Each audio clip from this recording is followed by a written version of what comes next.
சரி அம்மம்மா என்னண்டா அம்மம்மா இந்த அமெரிக்கா பிரசிடென்ட் டொனால்ட் ட்ரம்ப் இருக்காருல்ல அவர் இப்ப அந்த வளங்கள் இருக்கிற நாடுகளை பார்த்து பிடிச்சு கொண்டு போறாரு. இப்ப கிட்டடியிலேயும் வெனிசுலாவாண்ட ஒரு நாட்டுல அந்த அதிபரை அப்படியே அல்லேக்கா தூக்கி கொண்டு போயிட்டார். விளங்குதோ குடிச்சிட்டு அவர் தானே பிரசிடென்ட் அறிவிச்சிட்டார். அது அவர்கிட்ட பிரச்சனை. இப்ப இன்னும் ஒரு அந்த கிரீன்லாண்ட் ஒரு நாடு இருக்கு, அங்கேயும் பிடிக்க போறாரு. அதுலயும் பழங்கள் இருக்கு.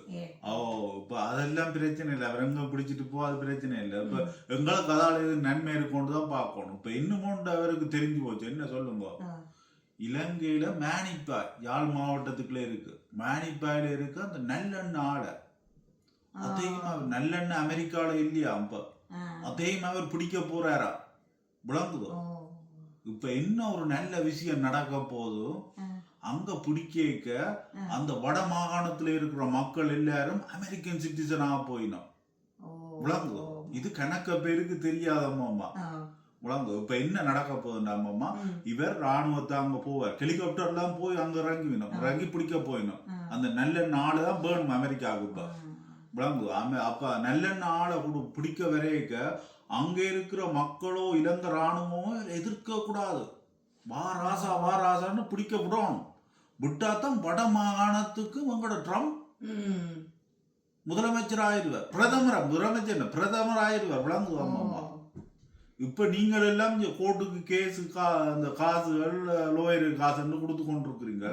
இப்ப அவர் பிடிக்கிற டைம் நீங்க அங்க இருக்கணும். இருந்தா தான் அமெரிக்கன் சிட்டிசன் ஆகலாம் நீங்க. அது சரி. இப்ப நல்லெண்ணெய்க்காகத்தான் அங்க நல்லெண்ணெய் இருக்குன்னு சொல்லி அவர் அதை போயில. அவர் போறது நல்லெண்ணெய் சாட்டி கொண்டு போறாரே தவிர சாட்டி. நீங்கள் அம்மம்மா சும்மா நீங்க போகாம இருக்கிற காண்டி சொல்லாதீங்க. தெரியும் அம்மம்மா, நீங்கள் அம்மம்மா அங்க இப்ப அங்க எல்லாம் இப்ப இங்க மாதிரி வெதர் இல்ல. நம்ம அவருக்கு பிடிக்கிறது சரியான ஈஸியா இருக்கு. நல்லெண்ணெய் அவருக்கு தேவை, நாட்டுக்கு தேவை அம்பளம். அதனால இப்ப அங்க பிடிச்ச உடனே மக்கள் எல்லாம் அமெரிக்கன் சிட்டிசன் தான். இப்ப ஏஜென்ட்டுக்கு எல்லாம் நீ காசு எல்லாம் கொடுக்க தேவையில்லாம அமெரிக்கன் சிட்டிசன் எடுத்தா எல்லா நாட்டுக்கும் நீங்க போகலாம். இப்ப கனடாக்கெல்லாம் சும்மா வந்து போகலாம். சாமான் பண்ண மாட்டா கடைக்கு நாங்க போக மாட்டோம். அது மாதிரி வந்து போகலாம். போகலாமோ?